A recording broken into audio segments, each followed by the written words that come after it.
सभी को नमस्ते। मैं आप सभी का आपके अपने यूट्यूब चैनल लॉ बिटवीन्स में एक बार फिर से स्वागत करता हूं। और आज की इस वीडियो में हमने भारतीय साक्ष्य अधिनियम की लेक्चर सीरीज को आगे बढ़ाते हुए लेक्चर नंबर 17 को डिस्कस करना है। और इस वीडियो में हम लोग बहुत ही महत्वपूर्ण कंसेप्ट एडमिशन के ऊपर डिस्कशन करेंगे। एडमिशन बेसिकली सेक्शन 15 से लेकर 21 तक एंड सेक्शन 25, 15 से 21 और 25 ये कुछ एक सेक्शंस हैं जो एडमिशन से डील करते हैं। लेकिन आज के इस लेक्चर में हमने ये पार्ट 1 करना है, जिसमें हमने जनरली एडमिशन के बारे में बहुत महत्वपूर्ण कंसेप्ट पढ़ने हैं, जहां से पेपर में क्वेश्चंस डायरेक्टली आते हैं। और हम लोग ये भी देखेंगे कि एडमिशन कौन कर सकता है। और अगला जो पार्ट 2 होगा इसका, उसमें रिमेनिंग जो पार्ट रहेगा इस एडमिशन का, वो हम देखेंगे। तो आइए आज की वीडियो शुरू करते हैं। तो अगर एडमिशन की मैं बात करूं, एडमिशन के बारे में आपको सेक्शन 15 से 21 और 25 जो है भारतीय साक्षरता नियम के, ये एडमिशन से डील करते हैं। देखिए, एडमिशन की जब मैं बात करता हूं तो एडमिशन के सेक्शन सही मायने में 15 से 25 हैं। 15 से 25 में जो सेक्शन 22 से सेक्शन 24 है, वो आपकी सही मायने में कन्फेशन से डील करते हैं। ये भी हम पढ़ेंगे, डोंट वरी, पर अगली से अगली वीडियो में पढ़ेंगे। जब मैं कन्फेशन की बात करता हूं तो कन्फेशन को भी एडमिशन के चैप्टर में ही डाला गया है भारतीय साक्षरता नियम में। अर्थात ये बोल सकते हैं कि कन्फेशन भी एक एडमिशन ही होती है, एक एडमिशन ही होती है। इनमें फ़र्क क्या होता है, इसके ऊपर एक वीडियो बनाएँगे। बहुत ही महत्वपूर्ण टॉपिक है ये, जिससे क्वेश्चन पेपर में आता है। फिलहाल आपने पेपर में जो हम अभी पार्ट कर रहे हैं, it is part 1 of admission concept, उस पे फ़ोकस करते हैं। तो एडमिशन 15 से 25 तक चैप्टर का नाम है, लेकिन सही मायने में जो एडमिशन से डील करने वाले सेक्शंस हैं, वो 15 से 21 और साथ में सेक्शन नंबर 25 है। आपको बताना चाहूंगा कि एक हमारा सेक्शन है, दैट इज सेक्शन 53 ऑफ भारतीय साक्ष्य अधिनियम। ये साफ साफ बोलता है कि facts admitted need not be proved. जो फैक्ट एडमिट हो गए, जो फैक्ट पार्टी ने एडमिट कर लिए, हम एडमिट करते हैं सही है ये फैक्ट, उस फैक्ट को प्रूव करने की आवश्यकता नहीं है कोर्ट ऑफ लॉ में। इसका क्या मतलब हुआ, इसका क्या अभिप्राय हुआ कि एडमिशन बहुत महत्वपूर्ण कंसेप्ट है। जो चीज एडमिट कर ली जाती है, कोर्ट का वर्डन कम हो जाता है उस चीज को आगे प्रूव करने के रिगार्डिंग। तो ये सारी बातें आप इंट्रोडक्शन में लिख सकते हो। इसके अलावा एक और बात आप लिखोगे इंट्रोडक्शन में कि admission is basically defined under section 15 but confession is not defined anywhere. And admission का सिंपल सा मतलब होता है acknowledgement of a fact, acknowledgement of a fact। जब कोई व्यक्ति एक फैक्ट को एक्नॉलेज कर लेता है तो मतलब उसने उस फैक्ट को एडमिट कर लिया, मान लिया। नाउ मीनिंग की बात करते हैं। तो जब मीनिंग की बात की जाए तो what is admission? Admission is basically it is voluntarily acknowledgement of a fact. किसी फैक्ट को एक्नॉलेज करना, किसी फैक्ट को मानना एडमिशन कहलाता है। सेक्शन 15 में एडमिशन को डिफाइन किया गया है। कैसे डिफाइन किया गया है कि एडमिशन का मतलब होता है एक स्टेटमेंट से, जो स्टेटमेंट ओरल हो सकती है, डॉक्यूमेंट्री हो सकती है, या इलेक्ट्रॉनिक फॉर्म में भी हो सकती है। जैसे आपकी जीमेल के थ्रू हो सकती है, जैसे आपके व्हाट्सएप के थ्रू हो सकती है, आपके टेक्स्ट मैसेज के थ्रू हो सकती है, इलेक्ट्रॉनिक आपके किसी भी इलेक्ट्रॉनिक मीडिया के माध्यम से मोबाइल फोन में हो सकती है। तो what is admission? Admission is a statement, it is a statement that can be oral, that can be documentary in the written form basically, or that can contain in electronic form, which suggest any inference as to any fact in issue or relevant fact। जो fact in issue और relevant fact से कोई influence suggest करती है। Made by person here after mention, made by person here after mention. अर्थात admission क्या है? Admission एक ऐसी स्टेटमेंट होती है जो स्टेटमेंट व्यक्ति ओरली देता है, राइटिंग में देता है, या इलेक्ट्रॉनिक माध्यम से देता है, जिस स्टेटमेंट का लिंक या तो फैक्ट इन इशू के साथ होता है या रेलिवेंट फैक्ट के साथ होता है। In simple language it is basically when we acknowledge some fact, we says yes this fact is existing, this fact does exist, we are admitting that fact and it is made by person hereafter mentioned। आगे जाके section 16 से 18 पढ़ोगे तो उसमें कुछ लोगों का नाम बताया गया है जो व्यक्ति एडमिशंस कर सकते हैं, तो वही लिखा हुआ है हेन आफ्टर मेंशन। कुछ लोग जो आगे मेंशन किए गए हैं उनके जरिए जो भी ओरल, रिटन या इलेक्ट्रॉनिक फॉर्म में कोई भी स्टेटमेंट दी जाएगी जो फैक्ट इन इशू या रेलेवेंट फैक्ट के साथ लिंक्ड होगी तो उसी को एडमिशन बोला जाता है। This is the meaning of term admission. Now next चलते हैं, एग्जाम्पल देख लेते हैं। एग्जाम्पल के तौर पे मान लीजिए ए वर्सेस बी केस चला हुआ है। ए ने बोला कि बी ने मेरी लैंड पर कब्जा, पोजेशन कर लिया है, इलीगल पोजेशन कर लिया। ए ऐसा बोल रहा है कि बी ने मेरी जमीन पे कब्जा कर लिया है। सपोज ए ने पूरी प्लेंट लिखी हुई है और प्लेंट में ए ने सारी बातें लिखी हुई हैं कि बी ने मेरी जमीन पे कब्जा किया हुआ है। बी, सपोज ए ने पहले लिखा है बी यहाँ का निवासी है, फिर लिखा है कि ए और बी दोनों, बी और मेरी दोनों की जमीन हमारी बिल्कुल एडजॉइनिंग है। फिर इसने लिख दिया कि बी उस जमीन पे घर बना रहा है। फिर इसने लिख दिया कि बी जो है वो उस घर बनाते हुए उसने मेरी जमीन पे अराउंड 10 फीट इंटरनली उसने मेरी जमीन पे कब्जा कर लिया है। अब बी की बारी आई। बी ने अब रिटर्न स्टेटमेंट में रिप्लाई किया। इसने क्या लिखा, जो पहली बात थी उसको मैं एडमिट करता हूँ, दूसरी बात भी मैं एडमिट करता हूँ, तीसरी बात भी मैं एडमिट करता हूँ। अर्थात हाँ यस मेरा घर यहाँ पे है, हाँ यस मैं और इसकी जमीन हमारी इकट्ठी है, हाँ यस मैं वहां पर घर घर बना रहा हूँ। जो ये एडमिट कर रहा है बातों को, it is called the admission. इसका मतलब बी ने उन चीजों को एडमिट कर लिया। मान लो लास्ट में वो बोलता है कि नहीं नहीं सर मैंने किसी जमीन पे कब्जा नहीं किया, अर्थात उसने इस फैक्ट को नहीं एडमिट किया, इस फैक्ट को उसने नहीं माना।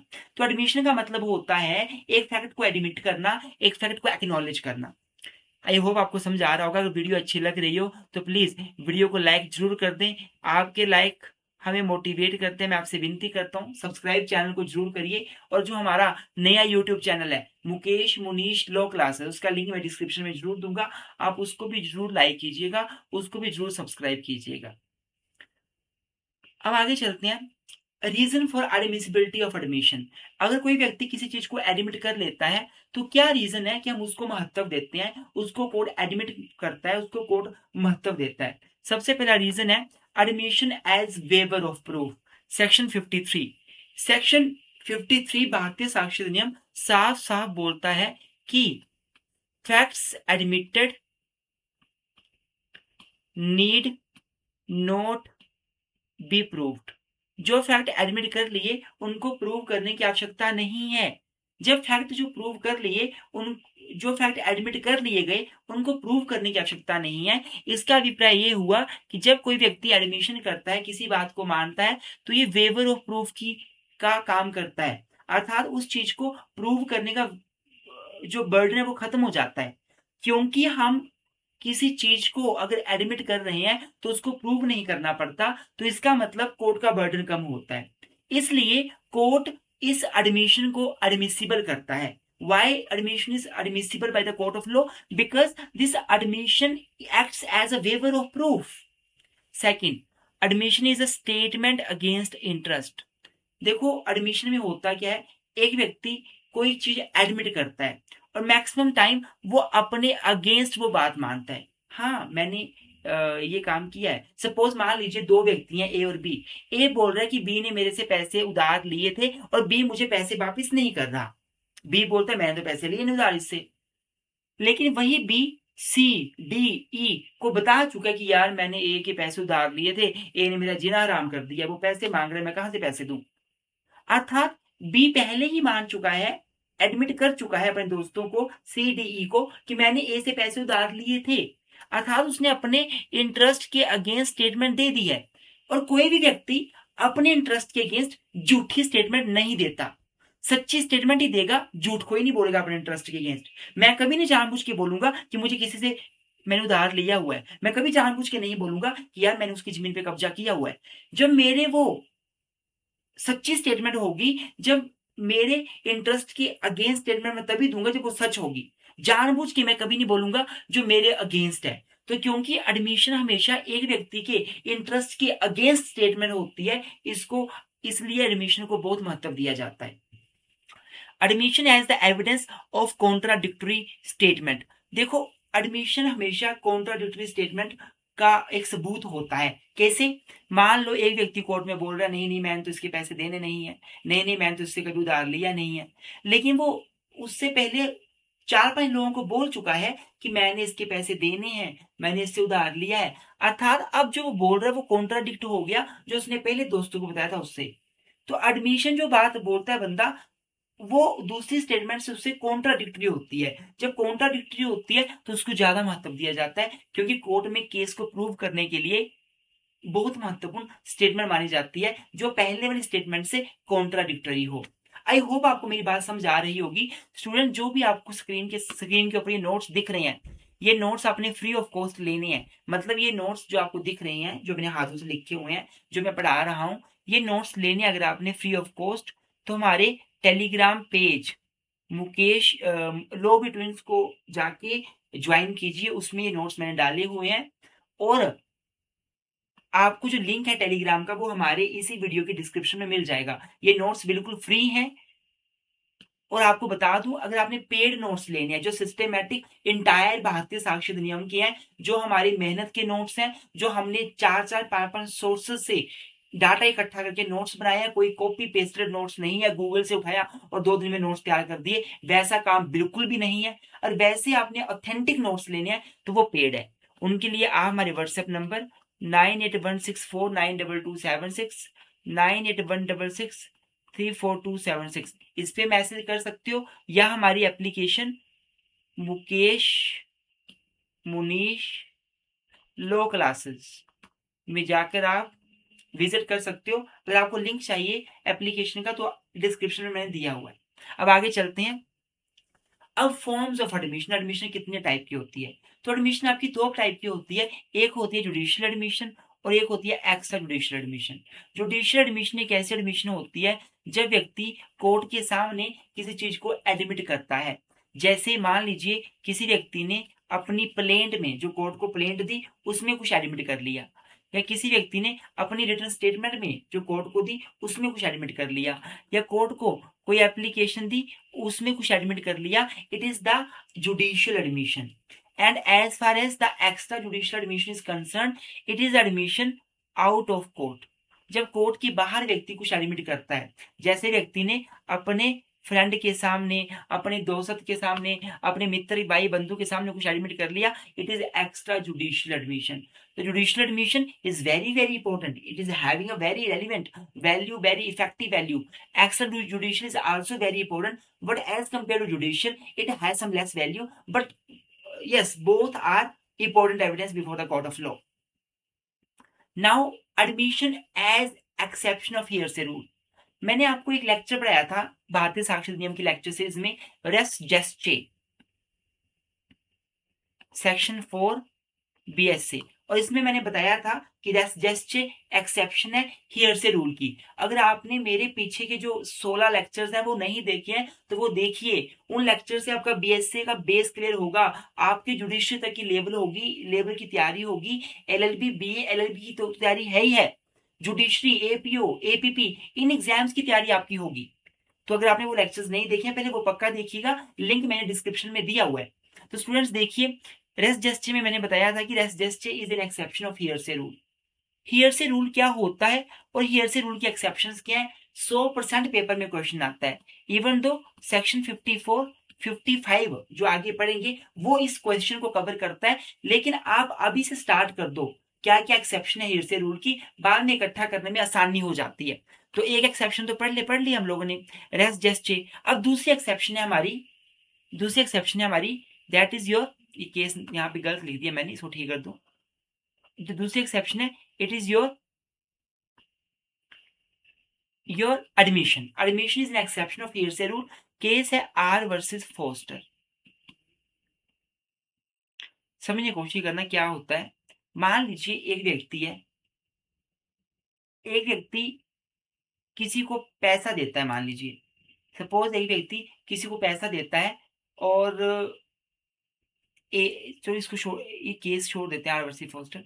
मैं आपको पहले आर फोस्टर की फैक्ट थोड़े से अलग है, कोई बात नहीं, मैं आपको एग्जाम्पल से इसको समझाता हूँ अच्छे से। एग्जाम्पल के रूप में मान लीजिए ए वर्सेस बी केस चला हुआ है, जिसमें ए बी को बोल रहा है कि बी ने मुझसे उधार लिया था और मेरा पैसा वापिस नहीं कर रहा। बी बोलता है नहीं, मैंने कोई पैसा उधार नहीं लिया है। अब हुआ क्या, पता चला कि बी ने सी को, डी को, ई को बताया हुआ है कि मैंने यार ए के पैसे उधार लिए थे और ए मुझसे पैसे मांग रहा है और मेरे पास पैसे नहीं है, मैं कैसे पैसे वापस करूं। अब कल को सी डी ई कोर्ट में आते हैं, विटनेस बन के आते हैं ए के फेवर में और बोलते हैं जी बिल्कुल बी ने हमें बोला था कि इसने ए से उधार लिया है। अब कोर्ट बोलेगा बी को, क्या आपने, सॉरी इनको विटनेसेस को बोलेगा, क्या आपने बी को ए से पैसे लेते हुए अपनी आंखों से देखा? जी नहीं देखा। आपको किसने बताया? जी हमें बी ने खुद बताया। तो ये तो सुना सुना एविडेंस हुआ ना। हियरसे एविडेंस का मतलब होता है जो एविडेंस हम अपनी आंखों से नहीं देखते, अपने कानों से नहीं सुनते, लेकिन हम किसी और से परसीव करते हैं, किसी और व्यक्ति से सुनी सुनाई बातों को बोलते हैं हियरसे रूल, हियरसे एविडेंस। बेशक ये हियरसे है, बेशक सी डी ई ने अपनी आंखों से बी को ए को पैसे लेते हुए ए से नहीं देखा, पर यहाँ पे बेशक ये हियरसे रूल है, पर ये रेलिवेंट होगा, ये रेलिवेंट होगा क्योंकि एडमिशन जो है वो एक्सेप्शन है हियरसे रूल की। जब कभी कोई व्यक्ति किसी के आगे फैक्ट को एडमिट करता है तो बेशक वो उस व्यक्ति के लिए जिसके आगे फैक्ट एडमिट किया गया है उसके लिए एक हियरसे एविडेंस है, बट ये रेलिवेंट होता है, कोर्ट उसको मानता है। बेशक सी डी ई ने बी को खुद पैसे लेते हुए नहीं देखा, पर बी खुद बता रहा है कि मैंने पैसे ए से लिए हैं, तो ये हियरसे रूल की एक्सेप्शन मानी जाएगी। It is relevant, it is exception of hearsay rule. महत्वपूर्ण पॉइंट है, आई होप आपको समझ आ रहा होगा। पेपर में क्वेश्चन ऐसे आता है, what do you mean by admission, what are types of admission, is admission the exception of hearsay rule, ऐसे ऐसे करके क्वेश्चन आते हैं आपको। तो ये सारे कंसेप्ट आपने अच्छे से पढ़ने हैं। अभी तक जनरल कंसेप्ट हम पढ़ रहे हैं। नेक्स्ट, इससे पहले एक और पॉइंट है जो छूट गया, वो लिख लीजिए, एडमिशन बाय कंडक्ट। कोर्ट के सामने क्वेश्चन आया था एक कि क्या एडमिशन कंडक्ट के माध्यम से हो सकती है। मायो वर्सेस मायो का केस था 1949 का, ऑस्ट्रेलिया का। इस केस में कोर्ट ने क्लियर कर दिया कि आप अपने कंडक्ट के माध्यम से भी फैक्ट को एडमिट कर सकते हो। इस केस में क्या हुआ था, एक लड़की थी, वो अपने बच्चे की एडमिशन करवाने के लिए स्कूल में जाती है, वो पूरा सर्टिफिकेट भर देती है, लेकिन वहां पे फादर का नाम नहीं लिखती, फादर का ऑक्यूपेशन नहीं लिखती। तो कोर्ट ने ये बोला इस केस में कि जब लड़की फादर का नाम नहीं लिख रही है, फादर का ऑक्यूपेशन नहीं लिख रही है, बाकी पूरा फॉर्म भर के दे रही है, तो इसका मतलब वो लड़की मानती है कि मेरे इस बच्चे का जिसकी एडमिशन होनी है उसका या तो कोई फादर का पता नहीं है या वो बच्चा ही इलेजिटिमेट है। ये इस केस में बोला गया था कि ये एडमिट माना, ये फैक्ट एडमिट कर रही है लड़की, हम ये मानेंगे कि बच्चा उसका लेजिटिमेट नहीं है, बिकॉज उसने एडमिट कर लिया बाय कंडक्ट ये बात। नाउ एविडेंशियरी वैल्यू क्या है एडमिशन की, एडमिशन का एविडेंशियरी वैल्यू क्या है। तो सबसे पहला जो पॉइंट है वो है it is substantive piece of evidence. ये बहुत ही महत्वपूर्ण एविडेंस है। सब्सटेंटिव का मतलब होता है इंपॉर्टेंट। ये एक ऐसा एविडेंस है जो कोर्ट हमेशा महत्व देता है, कोर्ट जिसको इग्नोर कभी नहीं करता। हाउएवर ये कंक्लूसिव नहीं है, ऐसा नहीं है कि किसी ने कोई बात एडमिट कर ली इसके आधार पे पूरा केस डिसाइड कर दो, नो, ये कंक्लूसिव नहीं है, लेकिन हाँ ये सब्सटेंटिव पीस ऑफ एविडेंस है, इंपॉर्टेंट पीस ऑफ एविडेंस है। इसका यूज हम एज एन एस्टोपल भी कर सकते हैं, और सेक्शन 25 ये बात बोलता भी है कि एडमिशन जो व्यक्ति एडमिट कर लेता है किसी बात को, कल को वो उस बात से मुकर नहीं सकता, मुकरेगा तो उसके ऊपर एस्टोपल लग जाएगा, he can not deny what he admitted earlier, admission acts as estoppel. तो दूसरा पॉइंट क्या है इसका, evidentiary value of admission, it is used as an estoppel. तो एविडेंशियरी वैल्यू एडमिशन की किसको एज एस्टोपल यूज किया जाता है। एस्टोपल का मतलब होता है हम किसी को कोई स्टेटमेंट से मुकरने के लिए मना कर देंगे, एक बार किसी ने कोई बात एडमिट कर ली तो बाद में वो उस स्टेटमेंट से मुकर नहीं सकता, रिफ्यूज नहीं कर सकता, स्टेप बैक नहीं कर सकता। तो सेक्शन 25 साफ साफ ये बात बोलता है कि एडमिशन बेशक कंक्लूसिव नहीं है, लेकिन यह स्टॉपर का काम करती है। जिस व्यक्ति ने एडमिट किया है वो मुकर नहीं सकता, वो स्टेप बैक नहीं कर सकता। और लास्ट हमारा पॉइंट है fact admitted need not to be proved, section 53। Section 53 ये भी एडमिशन की एविडेंशियरी वैल्यू है कि एक बार किसी ने कोई फैक्ट एडमिट कर लिए तो उन फैक्ट्स को दोबारा से प्रूव करने की आवश्यकता नहीं है। Bharat Singh versus Bhagirathi 1966 supreme court ने इस केस में यही बात बोली थी कि once you admit something then other party need not to be proved, need not to prove that fact because you have admitted the fact already। तो हमारा ये महत्वपूर्ण पार्ट खत्म हो गया। अब हम लोग अपने बेयर पार्ट पे जा रहे हैं, that is persons whose admissions relevant. कौन से लोग हैं जिनकी एडमिशन रेलिवेंट होती है, या छोटे शब्दों में ये बोलूं मैं कि एडमिशन कौन कौन कर सकता है, कौन व्यक्ति फैक्ट को एडमिट कर सकता है। तो सेक्शन 16 से लेकर 18 तक के जो प्रोविजंस हैं वो आपको यही बताते हैं कि एडमिशन कौन कर सकता है। इसमें एडमिशन, ये मैंने एक चार्ट बना दिया है, ये चार्ट आगे जो लिखे हुए पॉइंट्स हैं उन्हीं को देख के बनाया हुआ है। तो ये चार्ट आप देख लीजिएगा, पेपर में पक्का लिख कर आइएगा। एग्जाम अच्छा मिलता है, एग्जाम में अच्छे मार्क्स मिलते हैं जब चार्ट बनाया गया हो। अगर आपको प्रॉपर सिक्वेंस में नोट्स चाहिए, मैं फिर से बोल रहा हूँ, देखो हमारे जो नोट्स हैं वो बहुत ही इफेक्टिव होते हैं, हमारे जो लेक्चर्स हैं वो बहुत ही इफेक्टिव होते हैं। अभी भारतीय साक्षर नियम आप यहाँ पे यूट्यूब पे डेली क्लासेस देख रहे हैं, अभी ये लेक्चर नंबर 17 है। इसके लेक्चर अराउंड 30-35 लेक्चर बनेंगे कम से कम, 30-35 भी कम बोल रहा हूँ, ज्यादा भी बन सकते हैं। लेकिन मैंने ये सारी चीजें अपने पेड कोर्स में खत्म कर दी हैं। अगर आपको हमारा पेड कोर्स चाहिए डिटेल में मतलब कॉम्प्रिहेंसिव, जैसे हम आपको यूट्यूब में पढ़ा रहे हैं, इससे भी ज्यादा डिटेल में हो सकता है वो अच्छा बढ़िया, तो आप हमारे व्हाट्सएप नंबर मैसेज करिए या हमारी एप्लीकेशन मुकेश मुनीश लो क्लासेस में जाकर डिटेल लेक्चर आप चूज करके वहां से बाय कर सकते हैं। कोई दिक्कत आती है बाय करने में, हमें मैसेज करिए, हमें कॉल कीजिए, हम हेल्प करेंगे। अगर आपको भारतीय साक्षर अधिनियम का 8 to 9 आवर्स का छोटा सेशन चाहिए जिसमें 8-9 घंटे में पूरा सिलेबस कवर हो जाए, एग्जाम के लिए पढ़ना है, कोई कॉम्पिटेटिव तैयारी नहीं करनी है, केवल एलएलबी के लिए पढ़ना है, तो वो भी आप हमसे पेड कोर्स ले सकते हैं, वो भी हमारा रेडी है, कोई आपको दिक्कत नहीं आएगी। नोट्स लेना चाहते हैं, नोट्स भी आपको मिल जाएंगे। अगर आप, चलो एआईबी तो हो गया, अगर आप बीएनएसएस चाहिए, आपको सीपीसी चाहिए, आपको प्लीडिंग ड्राफ्टिंग चाहिए, यूपी लैंड लॉ चाहिए, आपको हिंदू लॉ चाहिए, मुस्लिम लॉ चाहिए, आपको इंटरप्रिटेशन ऑफ स्टैट्यूट चाहिए, आपको एडमिनिस्ट्रेटिव लॉ चाहिए, ट्रांसफर प्रॉपर्टी, किसी भी लॉ के सब्जेक्ट की तैयारी करनी है, नोट्स हम देते हैं, लेक्चर्स हम देते हैं। लेक्चर्स हम शॉर्ट में भी देते हैं, लॉन्ग में भी देते हैं, नोट्स हम डिटेल में भी देते हैं, शॉर्ट में भी देते हैं, कुछ नोट्स हमारे क्वेश्चन आंसर फॉर्म में भी होते हैं। तो आप डेफिनेटली हमसे कॉन्टैक्ट करके डिटेल ले सकते हैं और आप हमसे पेड कोर्सेज भी हमारे ले सकते हैं।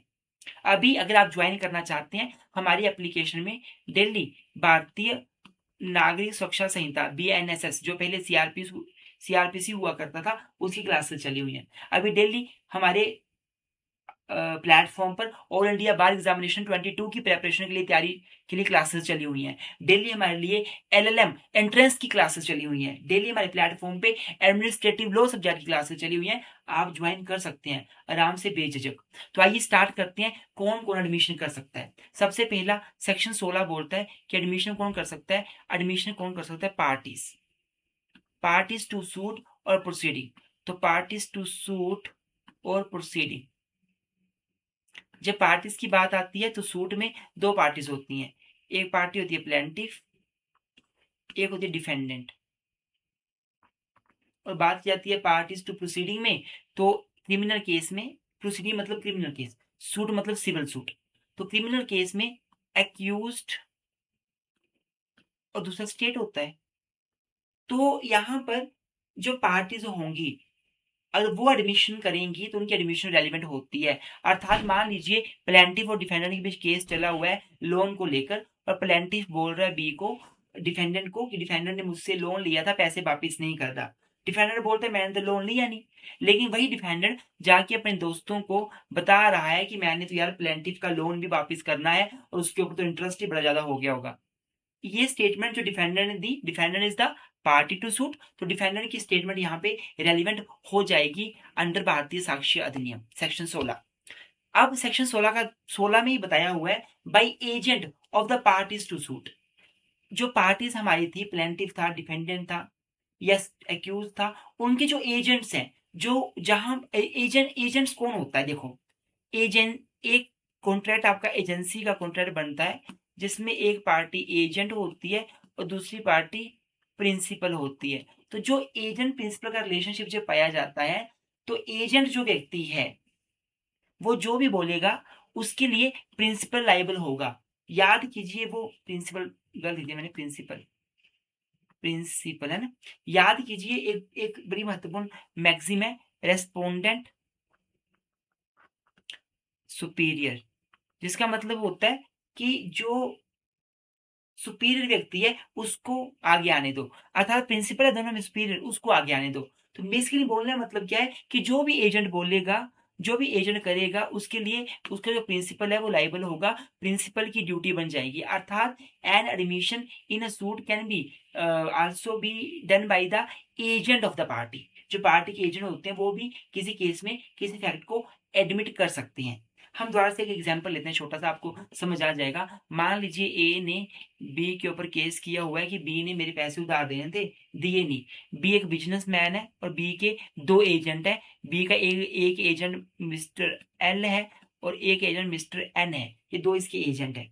ये जो दो एजेंट है ये बी का सारा काम देखते हैं, बी का सारा बिजनेस देखते हैं, बी का सारा पैसा कितना आना है कितना जाना है सब देखते हैं। और ये दोनों एजेंट कहीं पे जाके एडमिट कर रहे हैं कि यार बी के पास तो लाइबिलिटी बहुत ज्यादा हो गई है, बी ने ए के पैसे देने हैं, बी ने इसके पैसे उसके पैसे, ऐसा एल और एन एडमिट कर लेते हैं। तो ये स्टेटमेंट जो एल और एन ने एडमिट की बी के बिहाफ में, वो बी के ऊपर बाइंडिंग होगी, क्योंकि एल एन क्या है, वो एजेंट है और स्टेटमेंट ऑफ एजेंट इज यहाँ पर रेलिवेंट होगी under section 16, that is by agent. Next, by person having proprietary और पेक्यूनरी इंटरेस्ट। जिन लोगों का किसी प्रॉपर्टी के ऊपर प्रोप्रिएटरी मालिकाना इंटरेस्ट होता है, प्रोप्रिएटरी इंटरेस्ट होता है, या पेक्यूनरी पैसों के लेकर कोई इंटरेस्ट होता है, तो वो व्यक्ति भी इंटरेस्ट दे सकता, वो व्यक्ति की स्टेटमेंट भी एडमिशन हो सकती है। हम एग्जाम्पल देते हैं। मान लीजिए ए और बी, इन दोनों ने मिलकर क्या किया, एक प्लॉट लिया। इन दोनों व्यक्तियों के इस प्लॉट को लेकर प्रोप्रिएटरी और पेक्यूनरी इंटरेस्ट है। मान लो ए और बी ने ये प्लॉट तो लिया था, पर इन्होंने कुछ यहाँ पे फॉर्जरी भी की थी, कुछ डॉक्यूमेंट्स का हेरफेरी करी थी। जो प्लॉट बड़ा था उसको डॉक्यूमेंट्स में छोटा दिखा के कम पैसे पे करके कुछ फॉर्जरी भी करी थी, कुछ गलत भी किया हुआ था। मान लो ए और बी दोनों कुछ एडमिट कर रहे हैं कहीं पे रिगार्डिंग दिस प्लॉट, तो इनकी स्टेटमेंट रेलिवेंट होंगी, बिकॉज ए और B both are the person having proprietary interest in this plot, both are having the pecuniary interest in this plot. It means simply that if a person has some proprietary interest in anywhere or some pecuniary interest anywhere, then whatever statement will be made would be relevant against the against the person जिसका proprietary interest है, pecuniary interest है। मैंने और मेरे भाई ने, मैंने मुकेश ने और मुनीश ने मिलके एक प्लॉट लिया। उस प्लॉट को लेके मैं कोई स्टेटमेंट दे रहा हूँ। मान लो उस प्लॉट पर मैंने कल को हमने लोन ले लिया, मॉर्गेज कर दिया प्लॉट को, और मैं कहीं बता रहा हूँ कि हमने प्लॉट को मॉर्गेज किया हुआ है। तो कल को कभी क्वेश्चन फ्यूचर में राइज होता है कि प्लॉट पे किसने लोन लिया था, इन्होंने लोन लिया था, मॉर्गेज किया था प्लॉट, तो मेरी जो स्टेटमेंट है वो रेलिवेंट होगी, क्योंकि मेरा उस प्लॉट में पेक्यूनरी एंड प्रोप्राइटरी इंटरेस्ट है। Next, by sweater in representative character. देखो आपको पता है रिप्रेजेंटेटिव सूट का मतलब होता है जब कभी एक व्यक्ति औरों के बिहाफ में केस फाइल करता है। तो मान लीजिए एक हिंदू ज्वाइंट फैमिली का कर्ता बाकी फैमिली मेंबर के बिहाफ में कोई सूट फाइल कर रहा है, या किसी प्रॉपर्टी का एडमिनिस्ट्रेटर बाकी लोगों के बिहाफ में कोई केस चला रहा है, तो जो कर्ता है या जो एडमिनिस्ट्रेटर है, जो औरों के बिहाफ में रिप्रेजेंट कर रहे हैं औरों को और केस चला रहे हैं, तो उनकी जो स्टेटमेंट होगी वो किसी भी केस में रेलिवेंट मानी जाएगी, एडमिशन मानी जाएगी। लेकिन ये स्टेटमेंट जो है वो उन्होंने उसी टाइम दी हो जब वो ये करेक्टर होल्ड कर रहे हैं, अर्थात जब वो करता है, जब वो एडमिनिस्ट्रेटर है, उसी टाइम वो एडमिशन दे तभी वो रेलिवेंट होगी, अदरवाइज वो रेलिवेंट नहीं होगी। Next, admission by person from whom the parties to suit have derive the interest. Admission by person, कौन सा पर्सन? फ्रॉम होम, जिससे, party to suit have derive the interest. बड़ा महत्वपूर्ण पॉइंट, ध्यान सुनना। Party to suit, A versus B, इनके बीच case चला हुआ है। ए ने किसी से कोई लैंड ली है, ए ने किसी से कोई प्रॉपर्टी ली है, तो एडमिशन बाय द पर्सन, कौन सा पर्सन? जिससे प्रॉपर्टी ली है, जिससे इंटरेस्ट लिया है, जिससे पार्टी टू सूट ने इंटरेस्ट लिया है। मान लीजिए ए और बी का आपस में केस चला है रिगार्डिंग द लैंड, कि लैंड पहले मॉर्टगेज थी या नहीं थी। सपोज, ये एग्जाम्पल लिखा है बड़ा अच्छा, इसी को पढ़ लेते हैं, इससे समझ आ जाएगा। मान लीजिए ए जो है वो ओनर है हाउस का, ठीक है, एक व्यक्ति है, वो घर का मालिक है। He is in possession of it, वो उस घर के, जो जिसका वो मालिक है उसकी वो पोजेशन में है। While in possession, investor with ownership of the house makes a statement that he has mortgage house to be for rupees 10,000। A जो घर का मालिक है वो बोल रहा है कि मैंने अपने घर को बी को दिया है 10,000 लोन लेकर, मॉर्टगेज किया है मैंने बी को। अब कल को ए अपने घर को सी को बेच देता है। अब बी, जिसको घर मॉर्टगेज किया गया था, वो जाके सी के ऊपर केस कर देता है कि सी मुझे 10,000 दो, मैंने ये घर मॉर्टगेज पे लिया था, मैंने पैसे दिए हैं, अब तुमने खरीद लिया तो तुम मुझे अब पैसे दो वो वाले, तुमसे रिकवरी करूंगा। सी बोलता है कि घर को पहले कभी मॉर्टगेज किया ही नहीं गया, घर तो मॉर्टगेज है ही नहीं। तो statement by a person from whom C has derived the interest would be relevant. अब केस क्या चला हुआ है? केस चला हुआ है बी वर्सेस सी, यही केस चला हुआ है ना। बी जो है वो लोन देने वाला बंदा है, और सी जिसने घर खरीदा है ए से, और ए ने लोन लिया था। तो statement by A is a person from whom the C has derived the interest, from whom the C has derived the interest. A की स्टेटमेंट रेलिवेंट हो जाएगी। C contents that house never mortgage to be, here B can prove the statement of A। A कौन था? a person from whom the interest has been derived, the parties to suit। जो party to suit है सी, उसने ए से interest derive किया है, तो ए की जो स्टेटमेंट है कि मैंने बी को घर मॉर्गेज पे देके उससे 10,000 लोन लिया था, ये स्टेटमेंट रेलिवेंट हो जाएगी। It is admission, it is admission which will be used against the person who is the buyer, that is C. जिसने घर लिया है, वो उसके अगेंस्ट ए की स्टेटमेंट जिसने घर बेचा है वो रेलिवेंट होगी। Next, admission by person whose position must be proved as against the party to suit। ध्यान से समझना, बहुत महत्वपूर्ण है। सेक्शन 17 में दिया हुआ है, थोड़ा सा कॉम्प्लिकेट है पर समझ ला। पहले एग्जाम्पल समझते हैं फिर आपको समझ आएगा। एग्जाम्पल क्या है? A undertakes to collect rent for B. A ने क्या बोला? ए ने अंडरटेक किया, ए ने गारंटी दी कि मैं बी के लिए रेंट कलेक्ट करूंगा। ठीक है, ए अब नौकरी पे लग गया, बी के लिए, बी के बिहाफ में रेंट कलेक्ट करने। सपोज बी के बहुत सारे घर हैं, सपोज बी का बहुत सारा घर है, बहुत सारी इसकी प्रॉपर्टी है, और बी को इतना टाइम नहीं है कि वो जा जाके लोगों से रेंट ले। तो ए ने बोला तुम्हारे बिहाफ में मैं रेंट कलेक्ट कर दूंगा, मुझे इतने पैसे महीने के दे देना। ठीक है, होगी बात। अब बी ने क्या किया? ए के ऊपर केस कर दिया। बी ने ए के ऊपर केस किया। क्यों किया? बी ने बोला कि तूने मुझे कहा था कि तू मेरे बिहाफ में सबसे रेंट लेगा, पर तुमने सी से रेंट क्यों नहीं लिया? तुमने सी से रेंट क्यों नहीं लिया? सी का रेंट अभी भी ड्यू है। ए ने बोला, ए जो है जिसने बोला था मैं रेंट कलेक्ट करूंगा, उस ए ने बोला कि भाई सी के पास तो कोई रेंट ड्यू है ही नहीं। ए डिनाई, ए ने बोला सी ने तो सारा रेंट पे किया हुआ है, उसके पास तो रेंट कोई ड्यू था ही नहीं, तो मैंने उससे रेंट कलेक्ट किया नहीं।